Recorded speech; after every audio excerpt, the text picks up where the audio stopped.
First, though, a check on that radar here across southwest Florida. Still very active, especially farther inland. From Hendry extending into Glades, that's where the worst of those downpours are at this hour. Meanwhile, Collier County, showers and storms few and far between. Lee County basically dry. And we do still have some of those moderate rain showers for northwestern Charlotte heading into parts of southern Sarasota County. So we'll track that here momentarily. First, let's take a live look outside right now. It might look like the sky is going to open up at any moment as we look live from the beautiful Luminary Hotel in downtown Fort Myers.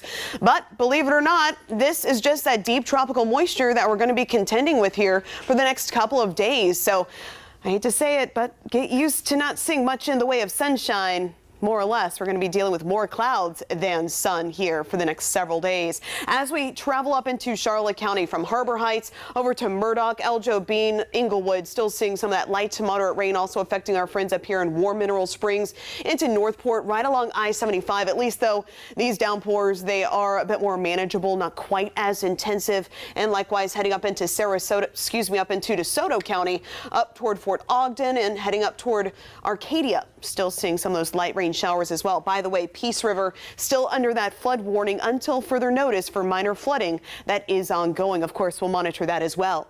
Bigger downpours extend farther inland, especially across Glades County. Take a look at this. Heavy rainfall, especially just to the east of LaBelle. So downtown LaBelle now being affected by some of that very heavy rain right along 78, right along 80. Seeing those pockets of heavy rain extending farther inland toward Moorhaven as well as Whitting Corner. And again, these are spots where we could easily see a flood advisory be issued just because of how intensive these downpours are.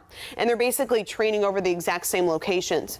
Palmdale, I know you have some light rain now, but that intensity is going to be picking up here sooner rather than later.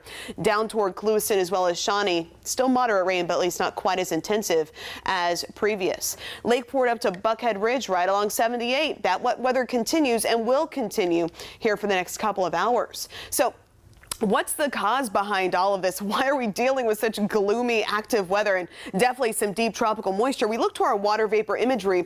This measures the amount of moisture in the mid and upper levels of the atmosphere. So we look at where our weather is coming from.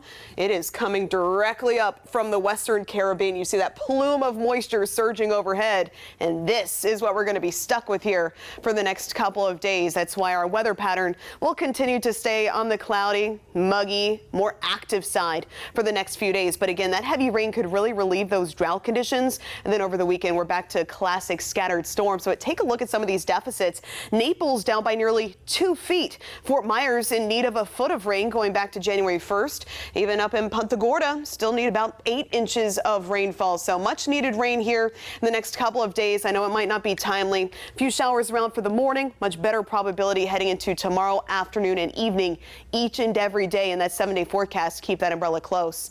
Thunderstorms early, then overnight. Cloudy skies expected to kick off tomorrow morning at 75, up to 89 for the afternoon. But those highs in the upper 80s because of this moisture, still feeling more like the mid to upper 90s.